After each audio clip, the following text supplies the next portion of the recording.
Gujarat police की बेहतरीन कारकर्दगी जदीद टेक्नोलॉजी से गुजरात के नवाही इलाका जलालपुर जट्टा में दो लड़कियों की शादी का अनोखा वाक़े का मुअम्मा हल हो गया। 4 रोज बाद DPO गुजरात जहांजेब नजीर खान की खसूसी हिदायत पर DSP इरफानुल हक सुलहरिया की सरबराही में तश्कील करदा गुजरात पुलिस की टीम ने कराची से दोनों लड़कियों को हिरासत में ले लिया। पुलिस की तहवील में दोनों लड़कियों के अहम इंकशाफात। मुकदमा में नामजद मुलजिम किरण ने जज्बा न्यूज से गुफ्तगू करते हुए बताया कि सुमन मेरी दोस्त है। सुमन की वालदा के कहने पर अपने बाल कटवा कर प्यार का सबूत दिया। अपनी कीमती अंगूठी बेचकर कराची ले जाकर इसकी जान बचाई।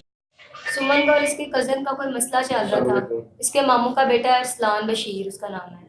तो इसने सुमन ने सिर्फ मुझसे हेल्प मांगी थी। इसने मुझे मसला बताया तो मुझे कहती है कि मेरी मदद करो। मेरा कज़न मुझे धमकियाँ दे रहा है जिसमें इसके वालिदैन भी इसे टॉर्चर खा रहे थे। इसकी सारी फैमिली जो है उसके साथ मिली हुई है, इसके मामू के बेटे के साथ। उन सब ने मिलकर इसे टॉर्चर किया और कहते थे कि तुम्हें उसके साथ निकाह करवा देंगे, तुम्हें काट देंगे, तुम्हें मार देंगे। मगविया सुमन ने जज्बा न्यूज से गुफ्तगू करते हुए बताया कि मेरे घर वाले मेरी मर्जी के बगैर अरसलान नामी लड़के से मेरी शादी करवाना चाहते थे। किरण मेरी दोस्त थी। निकाह के रोज इसके घर में खुद गई, किसी ने अगवा नहीं किया।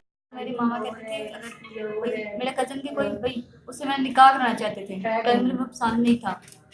कहते से शादी कर लो, निकाह कर लो, पर मैंने नहीं करना। मैंने कहा मैंने नहीं करना, वो लड़का सही नहीं है, मैंने इससे शादी नहीं करनी। तो उसने कहता है सुबह निकाह कर दो। SHO सिटी जलालपुर जट्टा मेहंदी खान ने बताया कि कराची से लड़कियों को हिरासत में ले लिया गया है और मगविया ने दारुल ईमान जाने का फैसला भी किया है। अदालत ने सुमन को उर्सा के हवाले कर दिया। अब हमने 3-4 दिन मेहनत किया है, इनके मोबाइल की सीढ़ियाँ डाटे हासिल किया है, तो फिर हमें पता चला कि वो कराची में, कराची से हमें मिली हैं, जिनको वापस ले आए हैं। अब इनको अदालत में पेश कर दिया है।